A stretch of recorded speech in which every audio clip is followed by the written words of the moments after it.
በትንታኔ የምናስደምጣችሁ ዓለም አቀፍ ጉዳዮች ላይ ደርሰናል። ቀደም ሲል በአጫጭር የዓለም አቀፍ ዜናዎቻችን ላይ ስናነሳቸው ነበር። በተለይ እንግዲህ የትራምፕ ሐማስ ላይ የሰጡት የመጨረሻው ማስጠንቀቂያ ትንሽ ከበድ ማለቱን መነጋገሪያ የሆነ ጉዳይ ነው።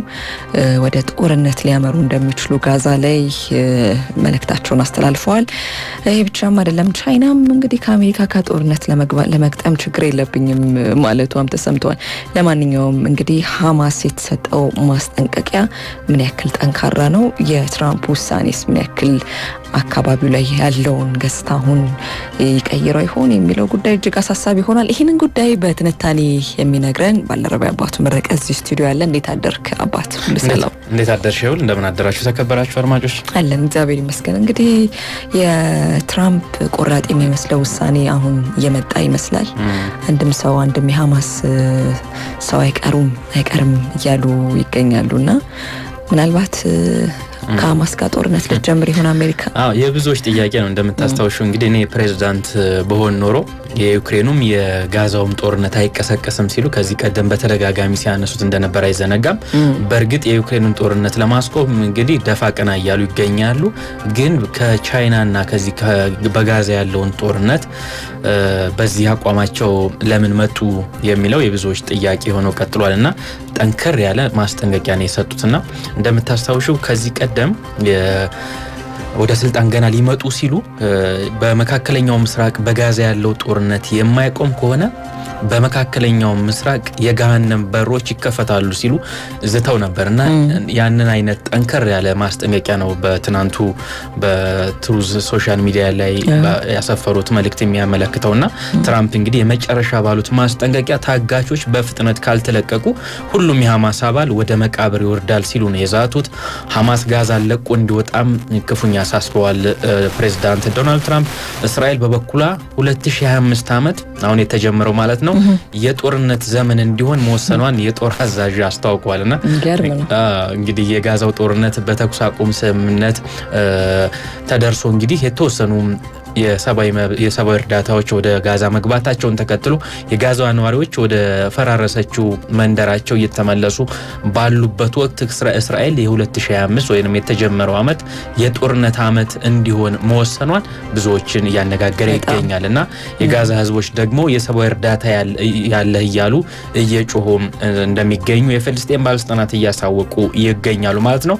እንግዲህ የአሜሪካው ፕሬዝዳንት ዶናልድ ትራምፕ አነጋጋሪ መሆናቸውን እንደዚሁ ቀጥሏል። እንደምታስታውሹ በመጀመሪያው የስልጣን ዘመናቸው የዓለም አቀፍ መገናኛ ብዙሃን የፊት ገጽ ሆነው ነበር ከ2016 እስከ 2020 በነበራቸው የስልጣን ዘመንና በርካታ ወዛጋቢ ጉዳዮችን እያነሱ ዓለምን እንግዲህ ሲያነጋግሩ የነበሩ መሪ እንደነበሩ አይዘነጋም። አሁን ደግሞ ዳግም ወደ ነጩ ቤተ መንግስት ሲገቡም ያንኑ ገጽታቸውን ይዘው ነው የመጡት እየተባለ ይገኛል። በዚህ በኩል ጦርነት አቆማለሁ ይላሉ፣ በዚያ በኩል ደግሞ ጋዛን ወደ ገሃነም ለውጣታለሁ ሲሉ እያሳሰቡ ይገኛሉና ለማንኛውም ታጋቾችን ነገ ዛሬ ሳትሉ ቶሎ ልቀቁ። በህይወት ያሉ ታጋቾችን ብቻ ሳይሆኑ የሟቾቹን አስክሬን በአስቸኳይ ወደ እስራኤል ላኩ፣ አለበለዚያ ሐማስ ወይ ጊዜው እየጨለመብህ ነው ሲሉ በትሩዝ ሶሻል ሚዲያ ባሰፈሩት እንግዲህ ዘለግ ያለ ማስጠንቀቂያ አሳስበዋል። የጋዛ አስተዳዳሪዎች ደግሞ አካባቢውን ለቃችሁ የምትወጡበት ጊዜው አሁን ነው።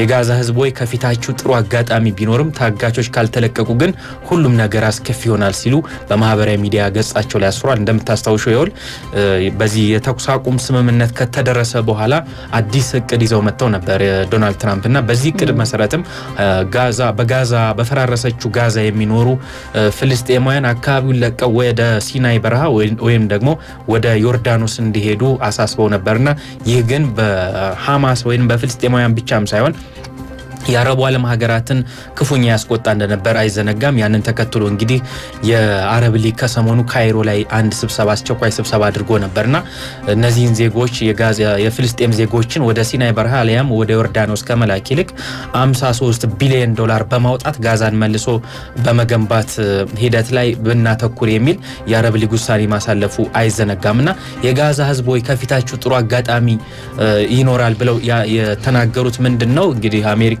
ጋዛን መልሳ ለማልማት እንግዲህ ውሳኔ ላይ መድረሳቸው አይዘነጋምና ያ ካልሆነ ግን ነገሮች እንደሚበላሹና በጋዛ የሚገኙ ሁሉም የሐማስ አመራሮች አካባቢውን ለቀው መውጣት እንዳለባቸው አሳስበዋል። ይህም አይሆን ከሆነ ደግሞ ሁሉም የሐማስ አመራር ወደ መቃብር የሚወርድበትን እድል እንፈጥራለን። ያንን ለማድረግ ደግሞ አስፈላጊውን የጦር መሳሪያና ሌሎች ድጋፎችን ወደ እስራኤል እየላክን እንገኛለን ሲሉ ዶናልድ ትራምፕ አስታውቋል።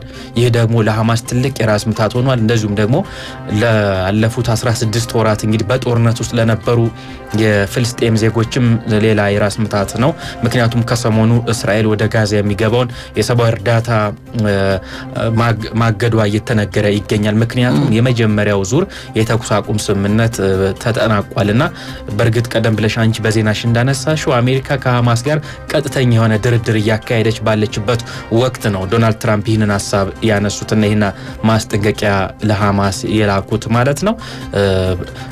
አስፈላጊውን የጦር መሳሪያ ድጋፍ ለእስራኤል እልካለሁ ማለታቸውን ተከትሎ ነገሮች በአረቡ ዓለም ሀገራትም ትልቅ ስጋት ውስጥ መውደቃቸው እየተነገረ ይገኛል እና ይህንን ሀሳብ ግን የዶናልድ ትራምፕን ማስጠንቀቂያ ግን በተለይም የእስራኤልና የዶናልድ ትራምፕ ወዳጆች በጥሩ እየተመለከቱት ይገኛሉ ተብሏል። የታዋቂው እንግዲህ የአሜሪካ ሴናተር ሊንድሴይ ግርሃም ምንድነው ያሉት? ራይት ማን አት ዘ ራይት ታይም ነው ያሉትና ትክክለኛው ሰው በትክክለኛው ሰዓት መጥቷልና ዶናልድ ትራምፕ እያረክላለው በተለይም ደግሞ የእስራኤልን ደህንነት እያስጠበቅላለው ነገር እናመሰግናለን ሲሉ እንደዚሁ አስታውቀዋል ማለት ነው። ከዚህ በተጨማሪም ደግሞ የእስራኤል ባለስልጣናትም ይህንን የዶናልድ ትራምፕን ውሳኔ እያደነቁት ይገኛሉ።